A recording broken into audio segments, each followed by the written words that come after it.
30년 넘게 같은 계약서를 놓고 맞붙어온 두 회사가 올해 2월에 한 테이블에 앉았습니다. 한화 에어로스페이스와 카이, 올해 합산 수주 목표 32조 원이에요. 한화에서 19조, 카이에서 13조를 나눠 가져간다는 계획이고요. 근데 이 두 회사 원래 경쟁사예요.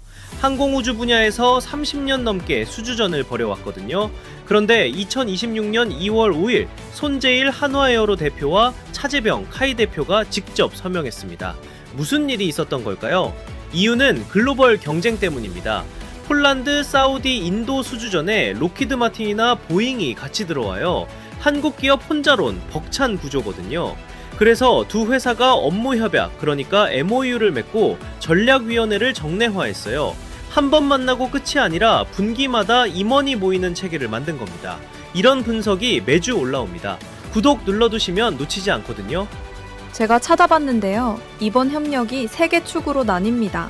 첫 번째가 무인기, 두 번째가 KF-21, 한국형 초음속 전투기의 엔진 국산화, 세 번째가 글로벌 우주 진출이에요. 각각 일정도 다르고 실현 가능성도 다르게 봐야 해요. 첫 번째 무인기부터 볼게요. K가 개발 중인 차세대 무인기 체계 NHS라고 하는데요. 사람 없이 날아다니는 드론 군집 시스템이에요. 여기에 한화에어로의 엔진과 제어 시스템이 들어가는 구조예요. 각자 잘하는 걸 나눠 맡는 거죠. 세 축 중에서 지금 당장 매출로 연결되는 건 무인기뿐이에요.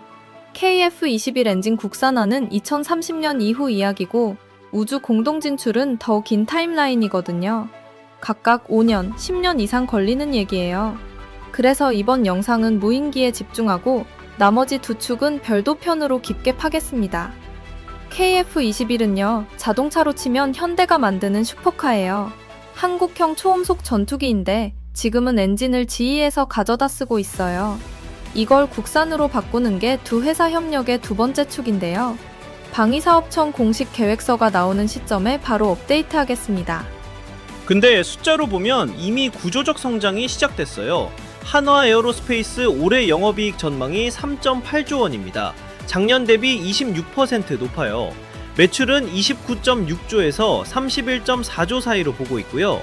방산 빅4, 그러니까 한화에어로, 카이, LIG 넥스원, 현대로템 합산 영업이익이요.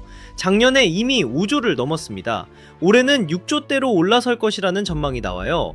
이게 일시적인 특수가 아니라 구조적 성장이라는 증거예요. 카이도 봐야 해요. 작년 매출이 3.7조였는데 올해 가이던스가 5.7조입니다. 58% 성장이에요. 영업이익률이 얇다는 게 지금까지 약점이었는데 무인기랑 KF-21 협력에서 마진이 개선될 수 있을지가 이 기업의 관건이에요. 한화에어로는 수주잔고가 37.2조 원이에요. 아직 요리 안 된 주문이 37조 쌓여있는 식당이에요. 4년치 일감이 확보된 거거든요. 단기 수주가 좀 줄어도 실적은 유지됩니다. 수주잔고가 매출로 꾸준히 쌓이는 건설사 구조예요. 리스크부터 얘기하면요, 이 동맹이 사실상 시장 독점 구조로 비춰질 수 있어요. 두 회사가 방산 항공우주 시장 대부분을 나눠 갖는 구조니까요. 공동개발 성과물 배분 갈등이 나중에 생길 수도 있고요. 공정거래위원회가 심사에 착수할지 여부, 앞으로 추적할 핵심 변수로 열어둘게요. 제가 찾아봤는데요. 이 동맹에서 주목한 숨은 소외 기업이 있어요. 세트레가이라는 소형 위성 전문 기업이에요. 한화에어로가 자회사격으로 지분 33.63%를 갖고 있는 최대 주주거든요.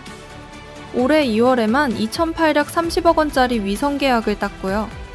유럽에서 수천만 유로 규모의 위성 임대 계약도 따로 있어요.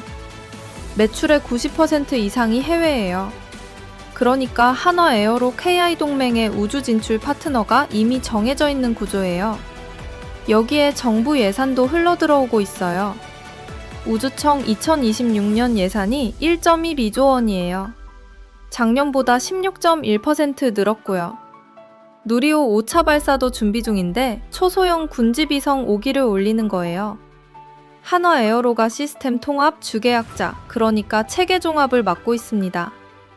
3년 뒤를 생각해보면요. 이 시장이 지금보다 클지는 확실해요. 우주청 예산이 해마다 늘고 수출 수요도 이미 숫자로 검증됐거든요. 세트레가의 수출 비중 90%가 그 증거예요.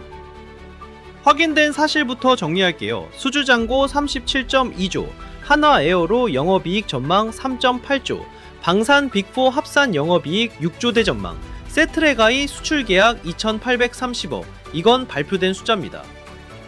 제 판단을 드리면요. 이 시장이 3년 뒤에 지금보다 크다는 건 동의해요.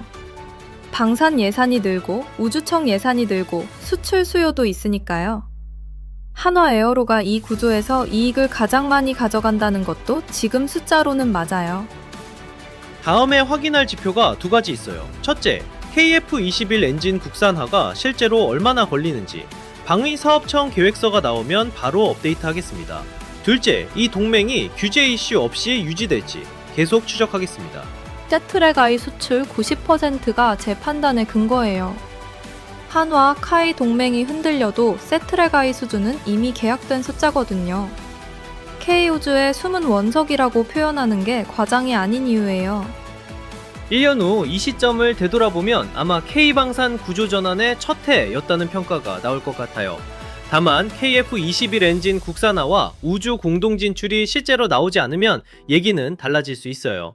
이번 영상 도움되셨으면 좋아요 한 번이면 큰 힘이 됩니다. 다음 주에는 세트레가이를 집중 분석합니다. 지금까지 스페이스밸류 김서준, 이지윤이었습니다. 이 영상은 정보 제공 목적이며 투자 권유가 아닙니다.